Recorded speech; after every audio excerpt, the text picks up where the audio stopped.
প্রথম ম্যাচে হার, এবার বাঁচা মরার লড়াইয়ে মাঠে নামবে বাংলাদেশ। আর সেই লড়াইয়ে এবার সৌম্য ফিজকে নিয়ে সেরা একাদশী করতে চাইবে টাইগাররা।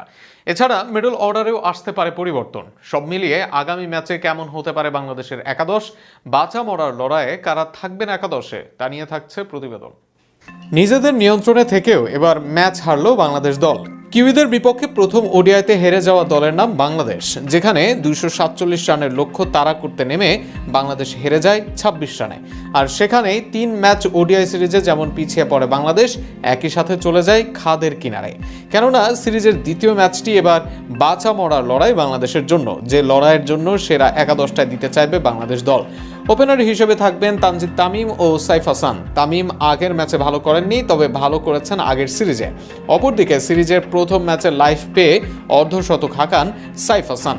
এই দুজনের উপর আশা থাকবে পরের ম্যাচে। নাম্বার 3-এ ব্যর্থ হচ্ছেন নাজমুল হোসেন শান্ত, তবে বিশ্বকাপের আগে আরও একবার শান্তকে সুযোগ দিতে চাইবে বাংলাদেশ। দলের এই অবস্থায় শান্তর মতো ওডিআই সুইটেবল ব্যাটসম্যানকে হারাতে চাইবে না টাইগাররা। নাম্বার 4-এ একাদশে ফিরতে পারেন সৌম্য সরকার। সর্বশেষ ম্যাচে 90 ঊর্ধ্ব রান করলেও সৌম্য নেই এর পরের 4 ম্যাচে, এবার দলে আসবেন তিনি। দলের এই অবস্থায় সৌম্যের দিকে ভরসা করতে চাইবে বাংলাদেশ। নাম্বার 5-এ আসবেন লিটন কুমার দাস। সর্বশেষ ম্যাচে হেসেছিল তার ব্যাট, তবে এবার আরও লম্বা করতে চাইবেন নিজের ইনিংস। তাওহিদ হৃদয় আসবেন নাম্বার 6-এ। বড় ইনিংস খেলতে পারেন, তবে শেষ দিকে তাকে চাইবে বাংলাদেশ দল।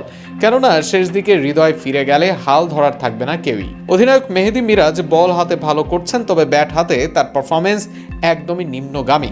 একই সত্য রিশাদ হোসেনের ক্ষেত্রেও, যদিও এই মুহূর্তে তাদেরকে বাদ দেওয়ার বা স্থান বদলের সম্ভাবনা নেই।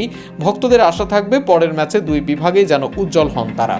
যদি স্লোইশ কন্ডিশন হয়, তবে ফিজকে রাখতেই হবে একাদশে। সেক্ষেত্রে কন্ডিশন বিবেচনায় নাহিদ থাকবেন একাদশের বাইরে। বাকি 2 পেসার হিসেবে থাকবেন তাসকিন আহমেদ ও শরীফুল ইসলাম।